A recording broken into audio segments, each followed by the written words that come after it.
Okay, what is up, my friends? It's Medurik. So happy to be here.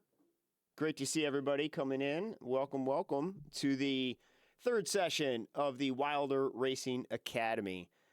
Give me a quick thumbs up if everything sounds and looks good so far. I'm pretty sure we should be good to go, but yep, awesome, cool. So, super stoked to be here and covering a topic that I'm super excited about. And what we're going to be talking about is RaceCraft. So, as I had mentioned on the video and promo for this, one of the definitions I found of RaceCraft that I like is it's the skill and knowledge a driver uses to navigate the complexities of racing, going beyond just raw speed. And I pulled up another definition. If you go search for it, you'll find a whole bunch. Let me put this on the screen here. Here's another one. RaceCraft is a driver's ability to manage risk and challenges while racing. Includes a driver's knowledge, experience, and judgment. It involves being able to assess competitors, analyze opportunities, defend your position. It also includes being aware of what's happening around you, and so forth. So, a lot of really big things and a big topic. But what we're going to talk about are a few key components. Number one, how to be comfortable racing close to another car. Because this is something that everyone usually freaks out on when they're new to racing, and especially in something like in Midnight in Miami in Wilder World, where the tracks are very tight. It's city racing, so you're not racing on tracks that are really meant for motorsport per se. So driving close is something that's going to happen, and it's something you got to get comfortable with. So we're going to do some techniques and show you how. We're also going to talk about knowing what your opponent is going to do. And this is huge because part of winning races is spotting opportunities and taking advantages of them. And if you know what your opponent's going to do in important situations, it's going to help you to obviously take advantage of those opportunities and get ahead and win races. And the last is how to drive defensively. So I'm going to actually start off by showing some examples of these things in action, all right? And then what we're going to do is jump into Midnight in Miami and show you some techniques and how to practice them. But what we're going to actually start off with is a recording that I did of iRacing. Now, iRacing is the main sim that I use for, actual competition and so forth. One of the things that I love about iRacing and why I'm going to use it in this example is because not only can you record and watch replays, but you could watch them from a lot of different perspectives. So when I race in, the cockpit mode or first person, and as you'd probably know it to be on inside of Wilder World. But what we're going to look at is a helicopter view, and I'm going to show a few specific examples that are going to highlight some of the most common things that happen as far as knowing what your opponent's going to do, techniques that people try to pull to try to get ahead of you, and how we could combat those, okay? And yes, Shiny, thank you for mentioning that. If you guys have questions while I go through, just leave it in the chat and we'll answer them as we go, okay? So let's start this off, and I'm going to show just a quick snippet here and explain what's going to happen. So this is a little segment of a race that I did, and we're going to focus on this specific turn right here. And that right there. Okay, so what this is called is basically called the dive bomb, all right? Let me fast forward a little bit and illustrate a good frame we're gonna analyze this, okay? So right here, let's take a look. I am the car on the left right now, all right? And my competitor here is on the right. And so what we're gonna do is first examine the situation, okay? I have not the right of way, but I have the ideal line shaping up. So the ideal racing line in this case is going to be on the outside because it's a right-hand turn. What I need to do to be fastest here is take this line here, hit the apex here, and shoot out like that. My competitor knows this. And so what he's going to try to do, he and her, whoever, is going to try to do what's called a dive bomb. They know that this is not the ideal line. But what people try to do in this situation is they try to go straight, go faster than you, and then shoot right in front of you, okay? So in other words, actually, let me change colors here. Okay, there we go. So what this person is going to do is come this way, not take the ideal line, but try to cut me off so that I'm forced to brake and either get behind them or something like that, okay? So that's what this technique is called, and it's probably the most common technique used. And when you know this is going to happen, or when you know someone's lining up to do this, you could, arrange a strategy for it. So if we watch this, what we're going to do, let me slow this down. We'll get to, let's do this in, let's see, speed. Let's go half speed. Okay, so watch this in half speed now. Here's what happens. So he dives bombs. He's now almost in front of me. However, because he went faster, he's going to overshoot the apex, and he has to then make a more aggressive turn while I am making my turn in to hit the apex. And right there, boom.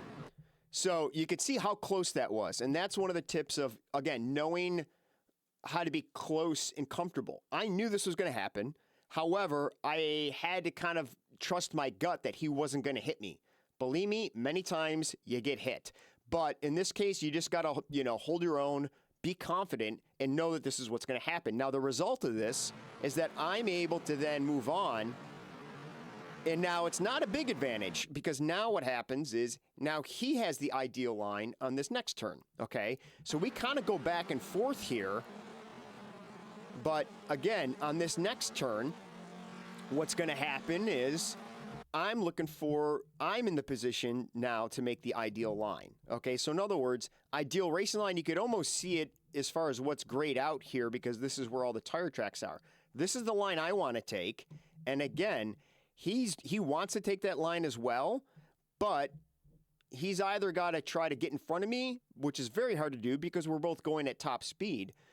But the other thing that we also keep in mind as racers is we don't want to cause a crash, okay? Crashing, especially in professional sims like this, is not what you want to do, because it's going to kick both of you out of the race. And I had to always promote racing clean as possible, even if it's in midnight in Miami, okay? So this is what I'm going to try to do, and let's see what happens in this case. So now, let's go to my marker here. Cool. So he's forced to cut a little bit too close, and again, now I'm back in the lead, and now I have the advantage. Now, what happened, though, was this back and forth forced me to compromise this racing line.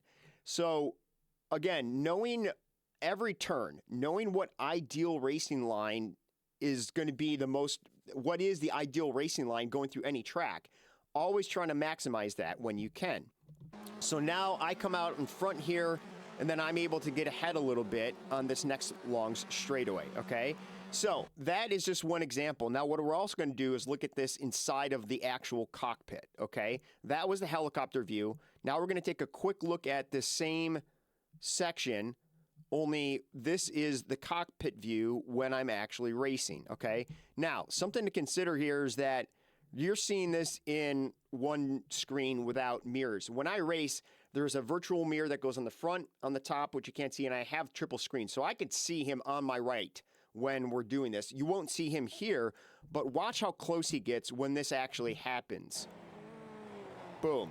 That was the turn that happened. So if I come back a little bit more here. So here I am rewinding. We're going to watch this as it happened in my point of view. So I know right now he's on my right. We're racing towards this turn.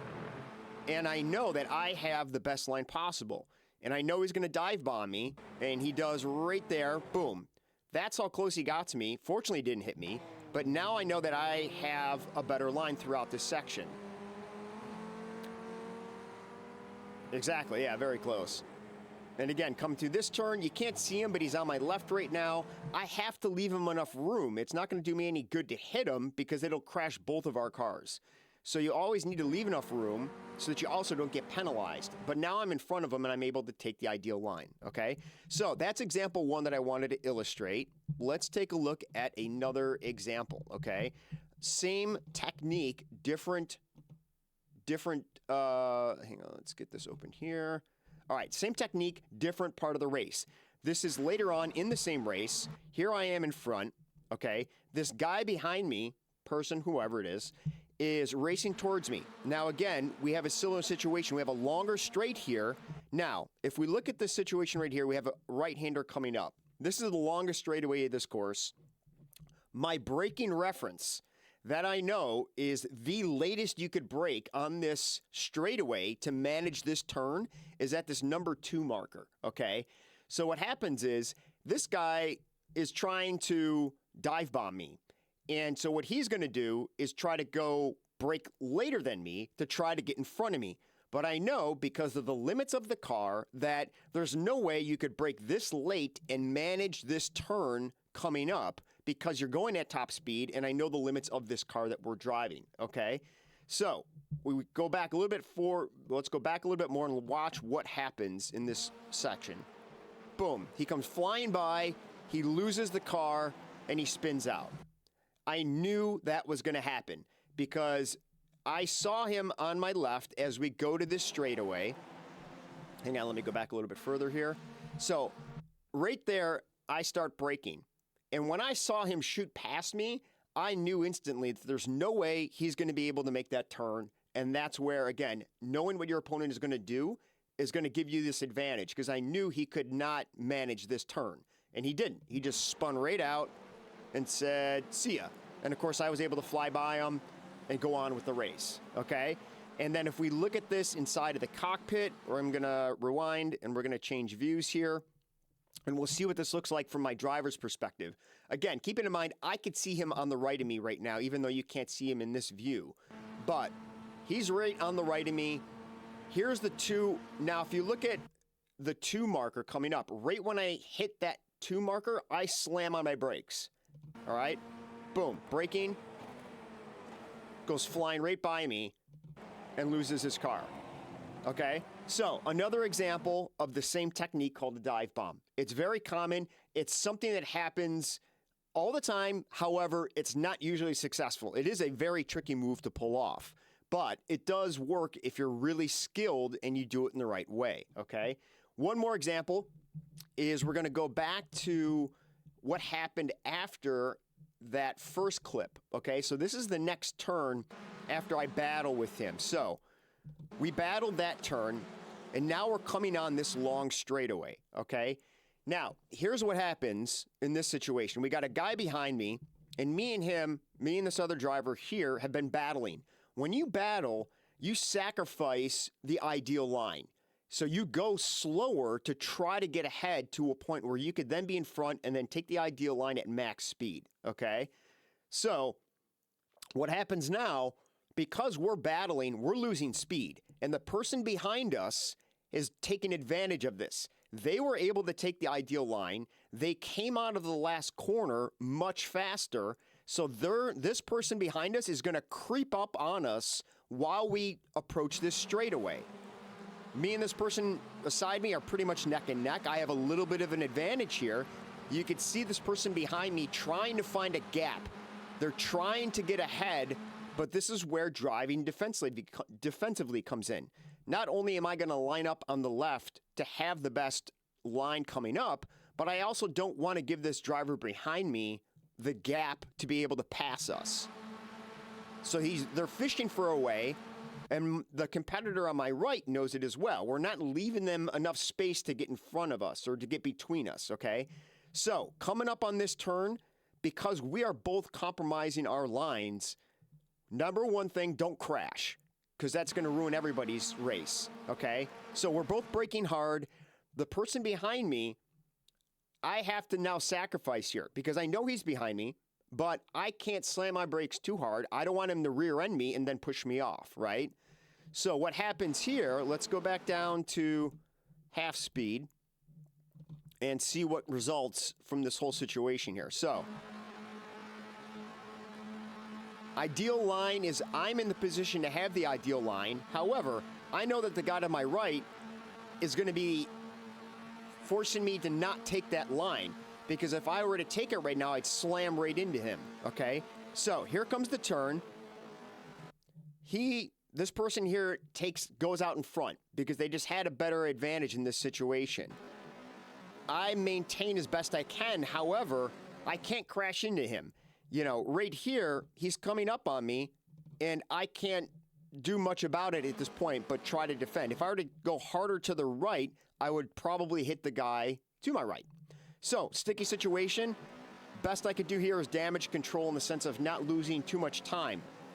And now you can see here as we go that the person behind me was able to take advantage of the situation, and now they got out of that corner faster, and they're going to get ahead of me. So that, again, it's the best you could do without crashing and ruining the whole situation, right? Now, what I have to worry about is this person behind me. So all I can do now is drive defensively to try to block this guy behind me from finding a path to get in front of me, and we can do that here. You can see here, the ideal line is to hit the apex here on the left, and so I'm going to turn to the left to block him from trying to dive bomb me there, which ends up working in this situation. So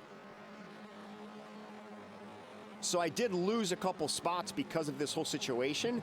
However, I didn't crash out, and I was able to do as much damage control as I could.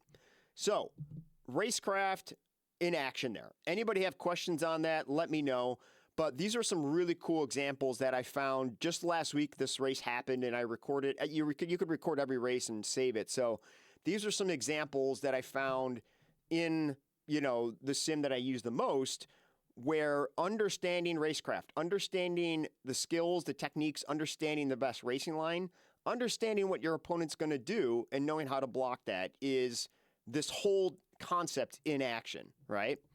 Cool. All right, so that is some live examples or some recorded examples. Let's jump in live. We're going to load up Wilder World here. And what I'm going to do is get on with Wingman, and we're going to actually, let me turn the volume of this down a bunch. I'm going to show you some techniques and how to actually practice this in the game itself, okay? So what's really helpful to do here is find another person and coordinate a time where you two can practice this. Because what we're going to do is, in this example, is we're going to practice racing side by side at a slow speed. This is not about winning the race. This is not about doing anything fancy. What we're going to practice here is racing next to each other as best as we can. The technique is going to be trying to get used and comfortable to racing close to another person, all right? So, Wingman, if you're there, we're going to try doing this on Thunderfall. This might be too close of a track or type, but let's try it out. So, ready. Sweet. Okay. All right, cool. So, what we're going to do, again, do not worry about Nas in the situation. Do not worry about anything fancy. We're going to take it real slow, but we're going to ride at a consistent speed. And the goal is to always try to keep the other car to the left or right of you, okay? And so the other thing to keep in mind here is that what happens during the race is on one turn, whoever is on the inside might not have the advantage versus someone on the outside that could take the ideal line. But the next turn, the other person is going to have the advantage. So it's always about understanding who has the faster line, but because of that, you still can't compromise things because you'll either crash or you'll make a mistake and get all excited and lose your spots, okay? So throughout the whole lap, who has the advantage is going to switch back and forth, okay? So what we're going to try to do is just obviously go straight here. We'll take a slow speed. Let's try to go at maybe keep it at 50 miles an hour if we can, and just see how this does. Now, we haven't really practiced this at all, but this is something I do practice in other communities that I race with on iRacing, all right? And hold on, Wingman, before we go. This is something that applies, everything I'm talking about applies to literally every motorsport activity. It's every racing game, as long as technically it's done to somewhat the way physics actually work. These skills, techniques, and exercises are applicable in any racing game, because as long as the physics are done the way racing actually happens, this should work, all right? Okay, let's give this a shot. You ready, Wingman? We'll go in 3, 2, 1. Now, I'm in first person, so it is a little bit hard to see him. I'm using his headlights to kind of help me know where he is, okay? So again, I'm not going to crash into him. Obviously, going straight's not a big deal. Coming up on turns is where things get tricky, but again, I need to try to, I have the first apex here, so I'm going to try to hit this. I have another apex. We're going to go wide. And now he's going to have the apex here. All right, again, the goal is just to try to keep him as close to you as you can on the left or right of you. Not in front or back right now. We'll do that next, but we're just getting comfortable to having the person next to us, okay? Now, I need to leave him enough room to make that turn, but I try not to crash into him. There we go, good. So now, I got the apex coming up. He's gonna have a wider line, but he wants to account for that. Sweet, let's do one more lap. That was good. And by the way, I'm on a wheel and pedals, he's on a controller, so that doesn't necessarily matter. It's about getting comfortable, and it's obviously way easier to do at a slow speed, okay? The other thing you don't want to do is just not freak out, because what happens when things get close is your heart rate gets jacked, you get nervous, and you make mistakes. The more you do this type of exercise, the more you get used to it, and you don't freak out. It's just normal racing. Did you hit it? Yeah, I hit the quarter. No worries. There you go. All right, nice. So, what I got to remember here now is I got to try and go a little faster because I know he's got the inside. And even if you do a little rub like that, no worries. Because I have to take the outside line, I have to push a little bit harder. All right, now again, huge turn here. There we go. Oh, I hit the invisible wall. No worries. All right, cool. So you can pause it for a sec there.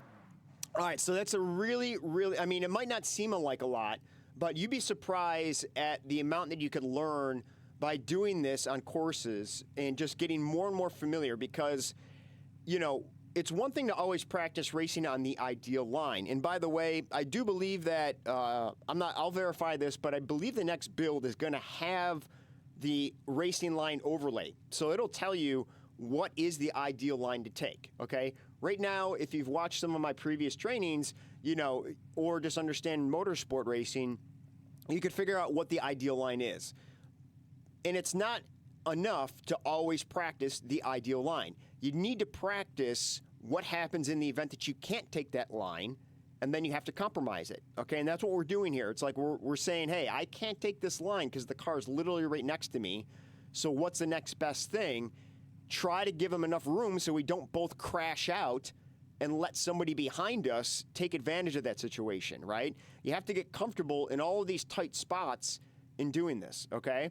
Let's try this one more time, but let's bump it up. Let's try to get up to like 80 miles an hour and see what happens, all right? 3, 2, 1, go.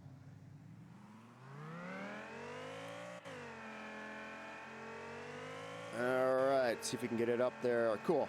So now, obviously, a little bit faster here.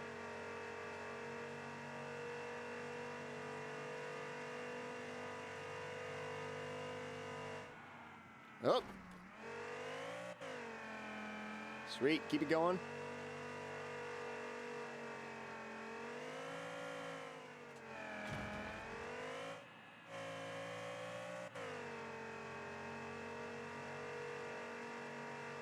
I got a left-hander, I got to brake a little bit.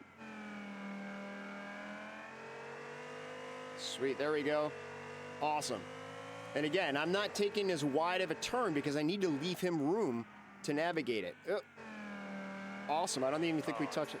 Did you hit? That was actually perfect, but then I hit the invisible thing again on the outside. No sweat, good, all right, cool. So pause it right there. That was awesome. So again, that's one of the things that you want to practice. Find someone that you know is really into trying to improve their skills and just coordinate a time and do this exercise.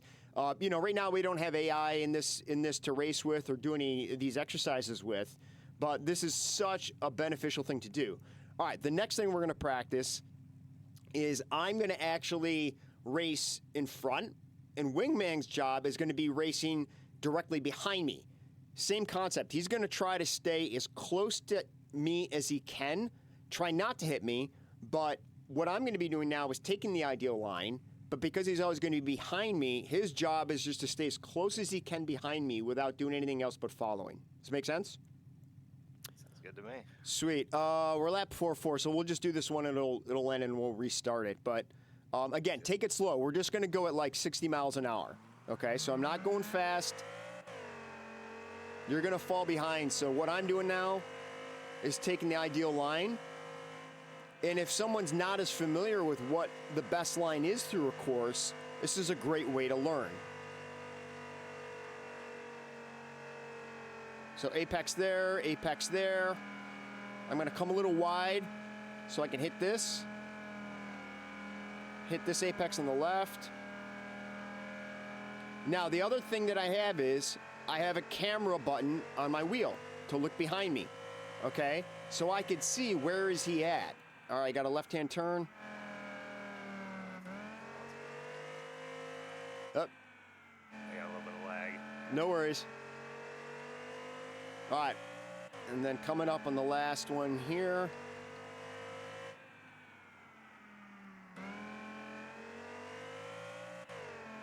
Sweet, and then we'll come through here. All right, I think I so. hit that invisible wall on every single lap. Oh, for that, yeah, that last part. Let's do a rematch. Let's do a rematch. We'll do that once more. That's good. So the other thing, in regards to how to drive defensively, like I showed, I have a button that's assigned to my wheel for the backwards camera.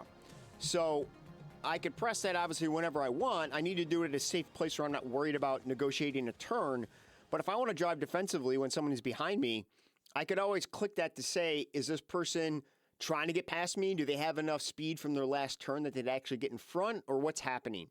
So it's more advanced, but you could always assign a button on your controller or your wheel to have your backwards camera. That way at critical moments, I'm able to look, hey, is this person behind me? How far are they? If I see they're far enough behind me, I don't have to worry about it. So, but if they're right up on me, I have a tool to know, hey, there they are. I need to be more defensive in all of these things. All right, let's try this one more time. So let's get up to,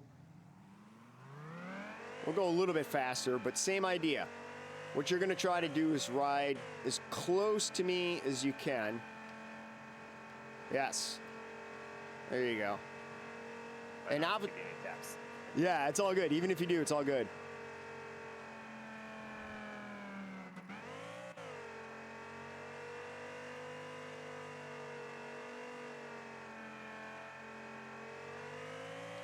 Sweet.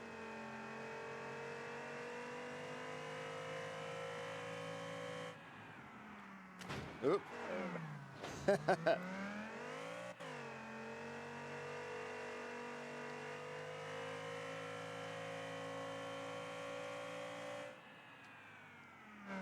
All right, let's do one more lap. I'm going to go a little bit quicker this time. Sounds good.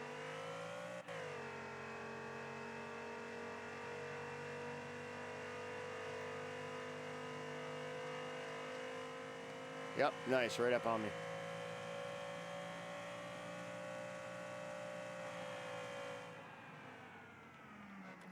Yep, a little bit wide there.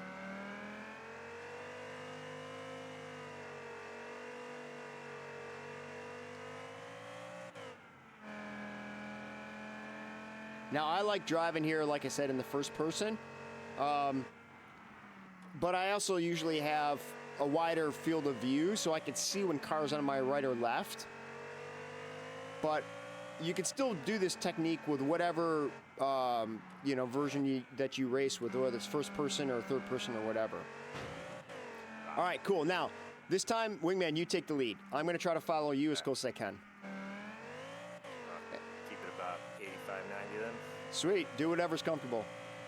And again, when you're trying these things, don't worry about NAS or anything else. You're just trying to get comfortable seeing how close you could race to the other person without actually hitting them. And just get comfortable with it and not freak out.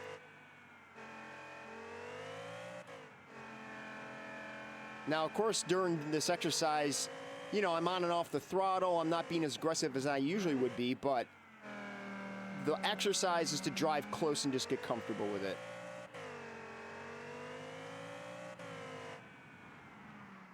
And the more you understand what is the ideal line a driver's going to take, you know, give it one more, buddy. We'll do one more lap.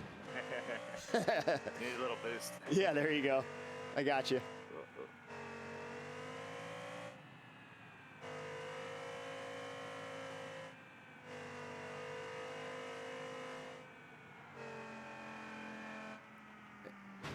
There you go.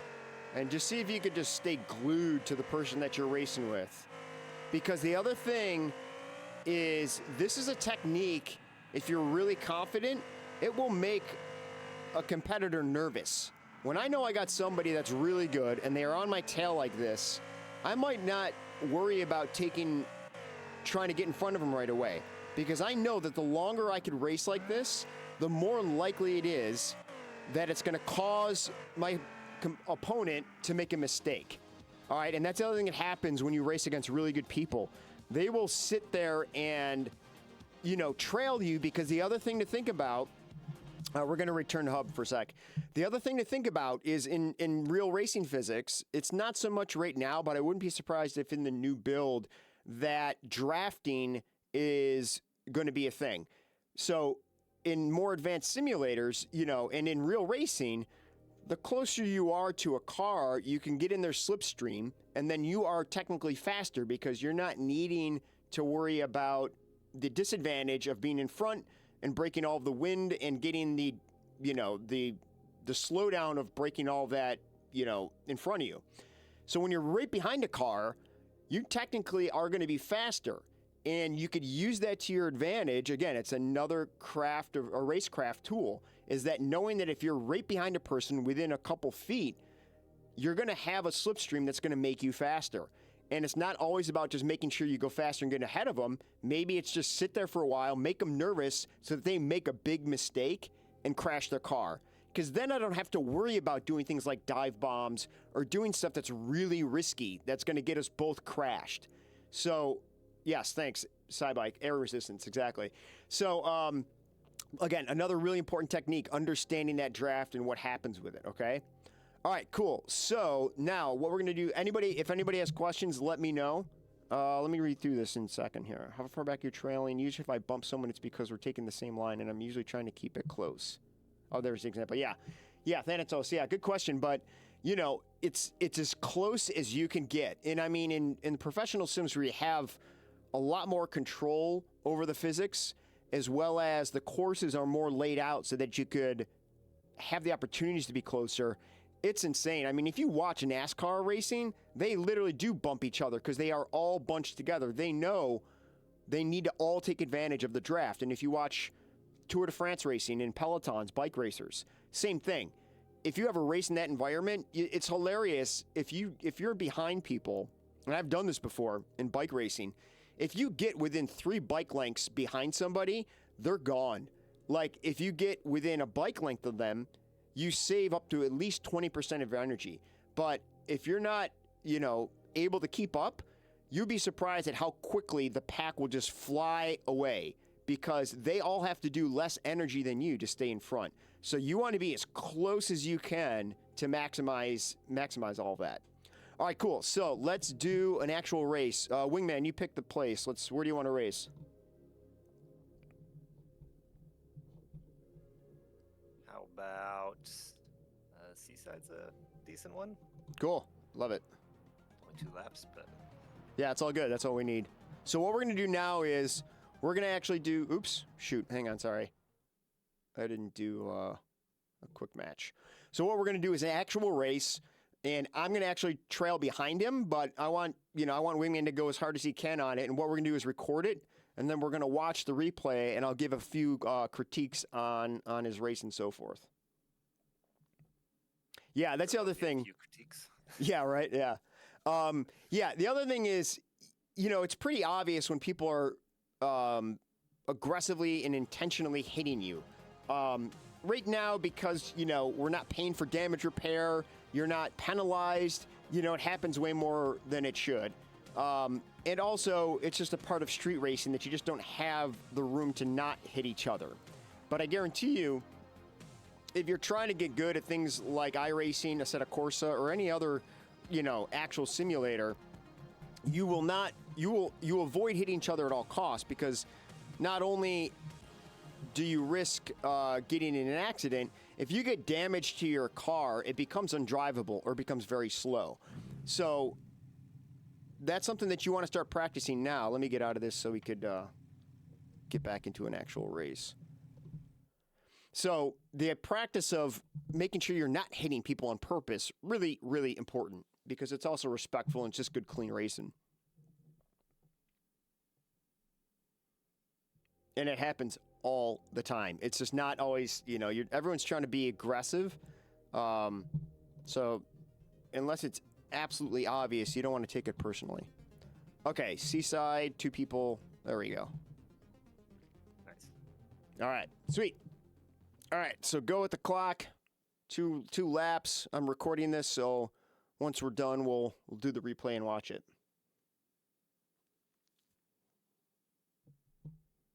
Yes, and yeah, Hooli J, good point. In most of these sims, you know, there's also safety points, so you can only get access to different cars, different series, and get in different races if you have a high safety score. If you keep bumping everybody and getting damage points and running into people, it hurts your safety score, and you're not able to actually participate in more advanced races.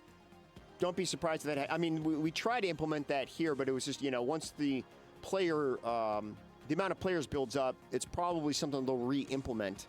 But it's a very good thing because it keeps the racing very even. Yeah, it's a neat system, but I also feel like a lot of the people here maybe are not native racers. Yep, 100%. I never was until I got into racing. I'm like, oh my God, it makes so much sense, because you don't want to be in a race with somebody that is like infinitely better than you. And these types of things keep the races even. So, all right, you ready, man? Still loading, but yeah. Okay. Should be there in a second. Yep, All there. right.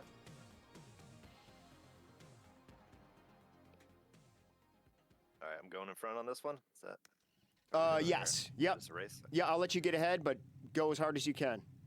All right.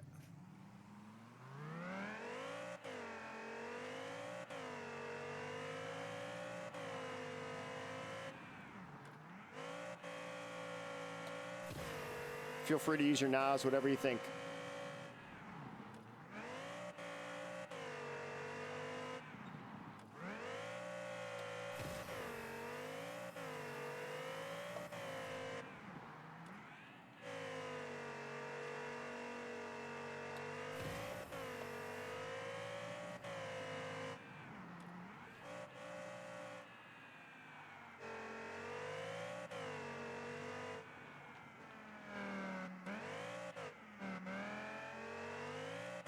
Oh. Hit that first curve and then turn. My Yeah, car. it's all good. Keep it going.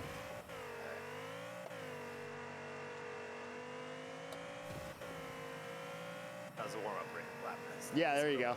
This is the one that counts.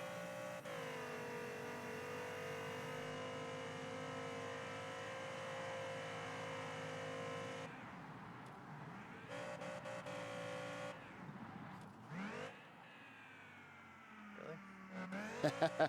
You got it, good.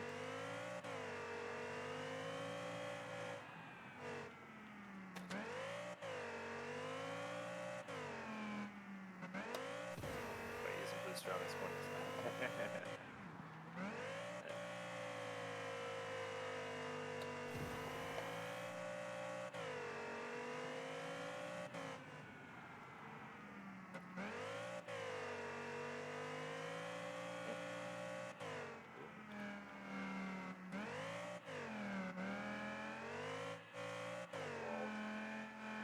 Just checking out, make sure they're solid.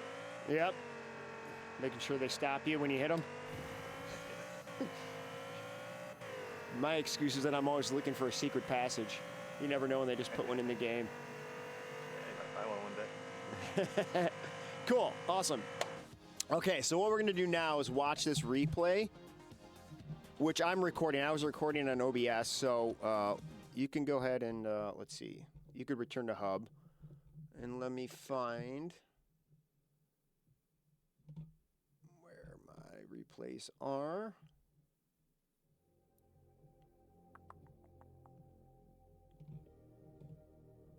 Okay, so I'm going to get out of this. And what's today? 12. Let's cut out of this. And let's see. I'm lying, and I'm usually trying to keep. Yeah, it's all good. So go with the clock and hurt. Yep, 100%. I never was until I got into racing. I'm like, oh my god, this is. Oh, shut up. Okay. Okay, kill our audio. Okay, so what we're gonna do now? You can see the replay, right? Yep. Okay, cool. And let me get my camera off here so it doesn't look. Oop, no, that's not what I wanted.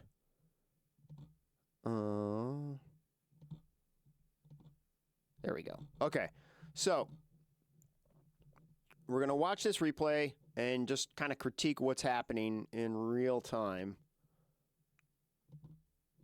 Oop, back a little bit more. Okay, here we go. So most of there's two things I'm gonna focus on here: the ideal racing line and using NOS at the right time. Okay. Something that happens all the time. Again, it's a nervous thing. You make a mistake, and then you try to correct it by using NOS. And usually it's going to happen at a time that makes zero sense. It's literally a reaction to making a mistake.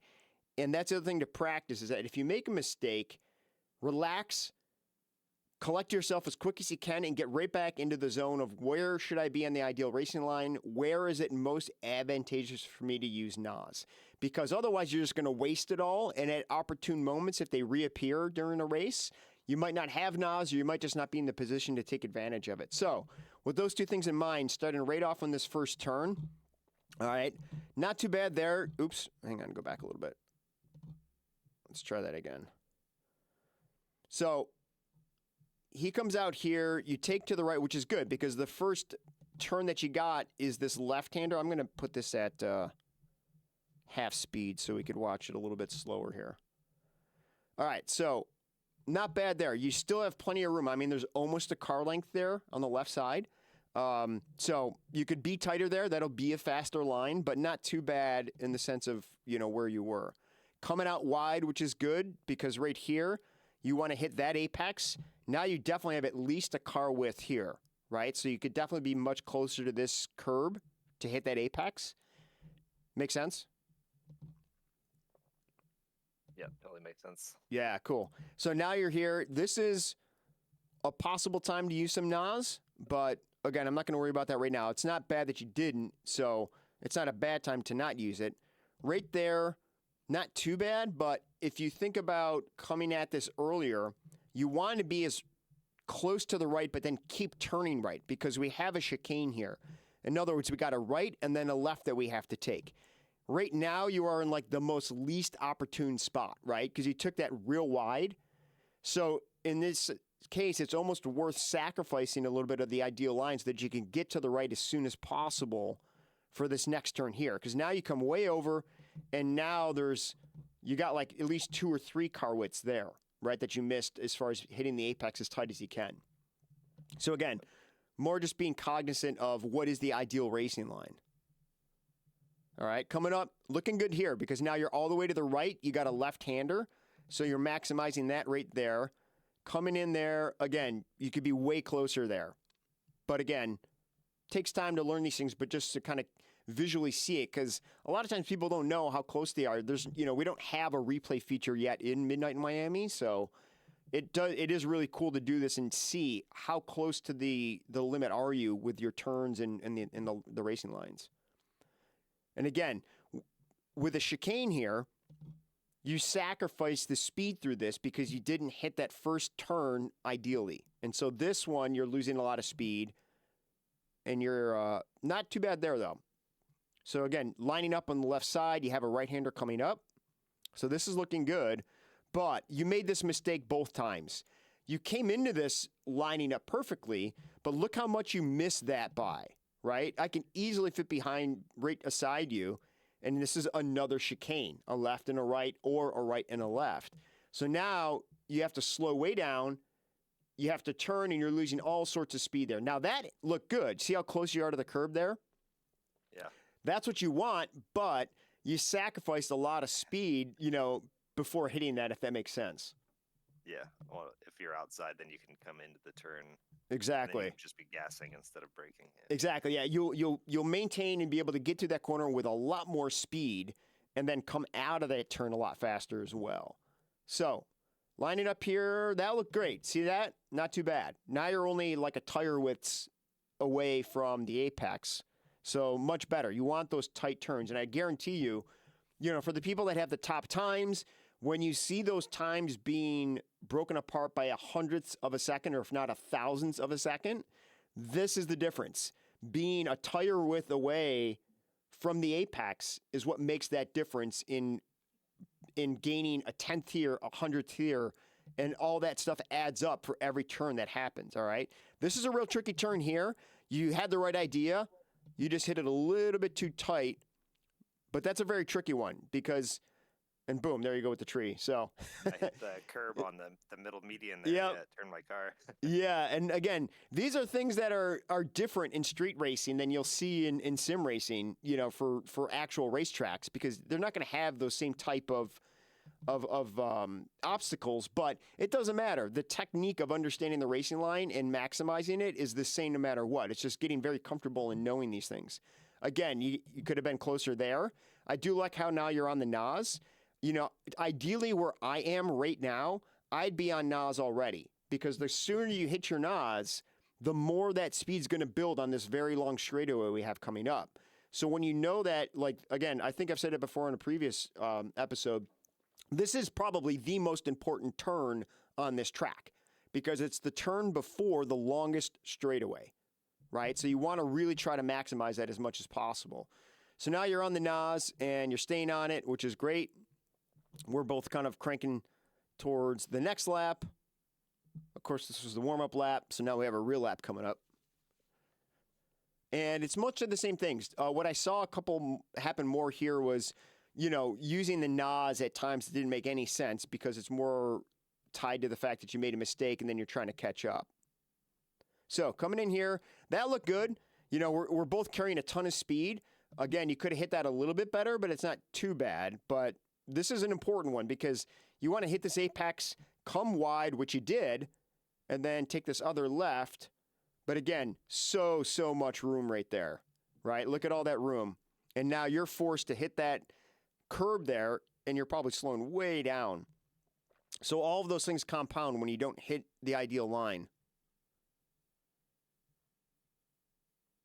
All right, now we got a right-hander. I like how you lined up for that, but again, leaving a ton of room there, right? Yep. And common occurrence with me. Definitely something I got to work on is tightening up those insides. Yep. Yeah, that's tricky. And you can see how the line I took there allows me to kind of get right back behind you quickly, right? Is you gain so much more speed by just, getting that line when you can. It's surprising watching it, yeah, because you're like not going as fast as me, but you're Oh, still yeah. keeping up just because you have the inside line. Exactly. Now, right here, you're on your NOS, right? Horrible place for it, right? Right after this straightaway, lining up for the next one, you could use it. But right here, using your NOS is 100% waste. Not only am I not like right on you, but it's going to shoot you off, and you're not going to be able to get in the direct position of getting the best line. See what I mean? So now you have to break an excessive amount.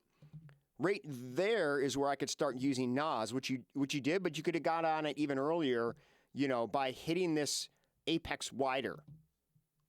Yep. There you go. Okay, so, and again, this is a decent enough straightaway here where a little bit of NOS will give you, will be advantageous. Lining up to the left, but again, you see how much you missed that apex by.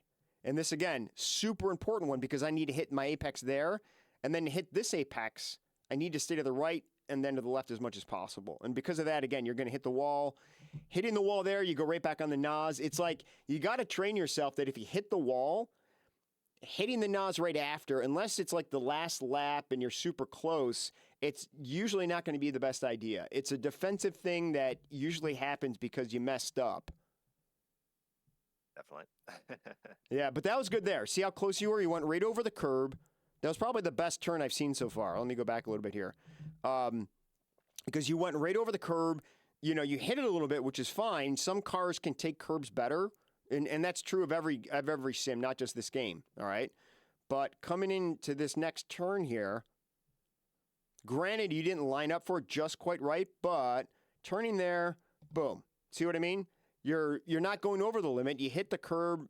It's nice and tight, and now you can turn left and now turn right. However, you know, you keep going straight, like right into the curb. I didn't let off the gas yet. It's all good, but you know, commit, right? It's like I know that this right-hander's coming up, and so you just got to think about that as you get to know the tracks better and be like, okay, I really got to focus on these things. And then we got the last turn coming up here. Good placement for it. You could have hit that a little bit tighter, but not too bad otherwise. So, and then we're just kind of shooting off there. So, sweet, awesome. All right, any questions on that? Was that helpful? Yeah, cool. Does anybody else have questions or anything like that? We'll jump in and do some group racing. I know we have a few minutes left, but I'll be hanging out for a little bit if anybody else wants to jump in and we're going to be on the Virginia server here. Somebody can pick a track, but yeah, that's everything I have here. I'll have a couple quick notes before we jump into this. So I started the group on the Zero Messenger app for Wilder Racing Academy. Super excited about that. I already invited anybody who has the domain. So if you want access to that, I'm kind of waiting to do a lot more content until the new build comes out because I want to see what new things are there. If we got physics, if we have more tracks. So after the new build comes out, I believe at the end of this month, I do and am excited to do more things with the Wilder Racing Academy on the Zero app. That's only going to be exclusive content that's there. But the only thing you got to do is join the Wilder Racing Academy world on Zero. If you don't know how to do that, I have a video, or just ping me, message me. I'll show you how to do it if you don't know already. But for anybody that is a member and has joined the Wilder Racing Academy world on Zero, you have already gotten an invite. Check your Messenger app, accept that, and in that group, I'll be doing different things. I'm always available to help anybody in that group. If you have questions, you can message me there. But I'm moving into doing some more exclusive things there that only members will have access to, and it's very inexpensive to get in there. And with the way gas is lately, it's super cheap. And I know once we move into Z-Chain, it'll be pretty much next to nothing. So wanted to make that announcement. And I'm hoping to try to get RS and anybody, RS, at least RS, if not Marcus or whoever else is, I forget, sorry, that, is working with him on developing everything to get him on here for the next Wilder Racing Academy session. So we'll see if that plays out. So, somebody throw in the chat, where do we want to race? Let's try to get a 4-person, if enough people are on here. Yeah, I'm ready. Might switch cars real quick, though. Sure. Let's see if we got another 2 people. Sharky, you in here? I see ya. If you could race. Yeah, I can go. Cool. Nice. You want to just stick with Seaside since that's where we just were? I'm on Seaside. Okay. That's good. There you go. Freestyle drop the Wilder Racing Thank you. Academy. Yeah, the link's in the chat there. Ooh, sorry, I had that probably overlay. That was annoying.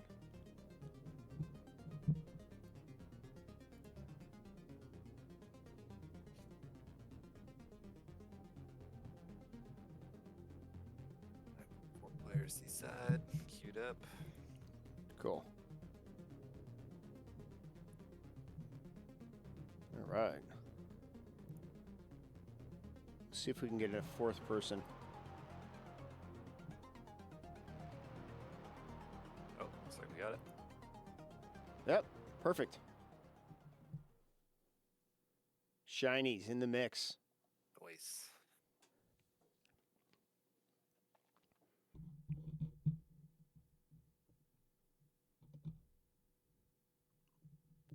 All right, let's see how crazy this one gets. Wait for me before you start. Yeah, right. I'm always the last to load. Feels like. Where do you load from? Where is Virginia? I'm up in Washington State, so yeah. Oh, Virginia's yeah, a little okay. ways away. Yeah, yeah.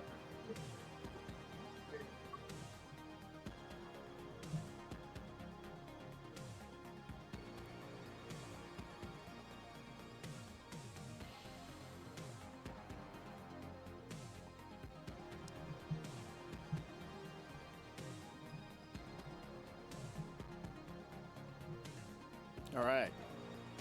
Looks like all 4 are here.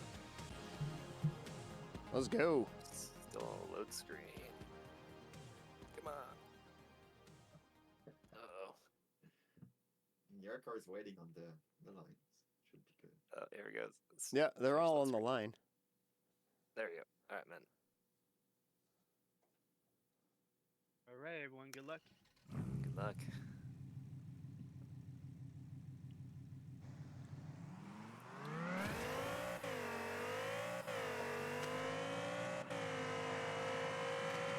Oh, sabotage.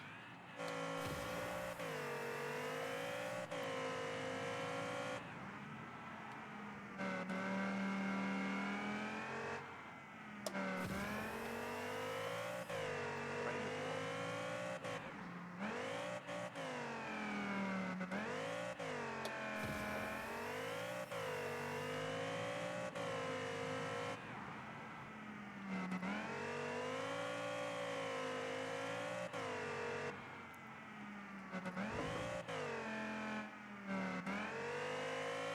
Oh, I knew he was right behind me. Now he's right in front of me. Same tree got me. That wasn't as bad though. Tree was talking shit, wasn't it? Joe, what's up? Oh, nope.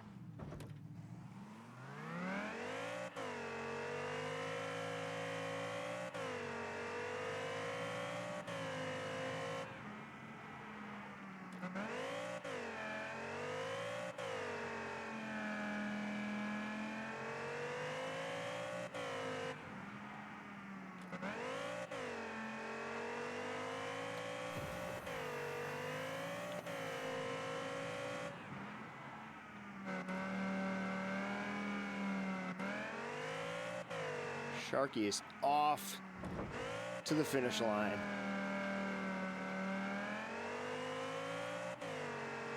I crashed into that lamppost.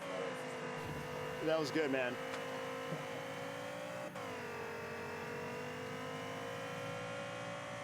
So the other thing, especially in this game, is just like one mess up is just enough to throw you so off that there's like no chance of you catching up. Most of the races that happen, you know, on like the other sims, we'll do a rematch. You know, they last at least 12 minutes. Some half hour, some are longer if they're longer races. But you know, that gives you the time to catch up. So just one mistake doesn't always mean you're going to lose. But it's tricky here. But you always want to keep racing. If someone makes a mistake that's ahead of you, totally will give you the opportunity to catch them if it's there. Yeah. Their mistake was just a little worse than yours. Yeah, yeah.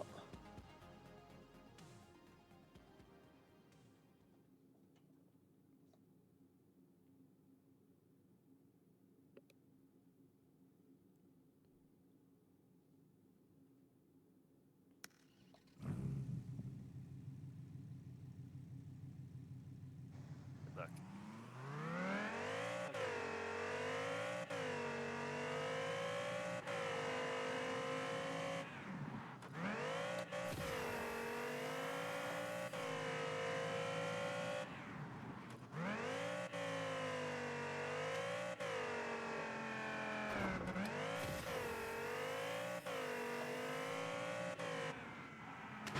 Oh, a little bit of bump from the behind.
smoking it.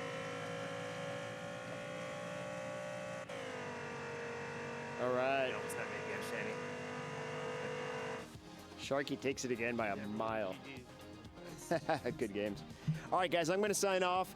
That was a blast. Hopefully, you guys enjoyed it. Like I said, join the Zero World. If you have questions, message me there or in Discord or wherever. And always a blast. Keep an eye out for the mention of the next one, and we'll see you guys around. Thanks, Medurik. Blast as always. All right, guys.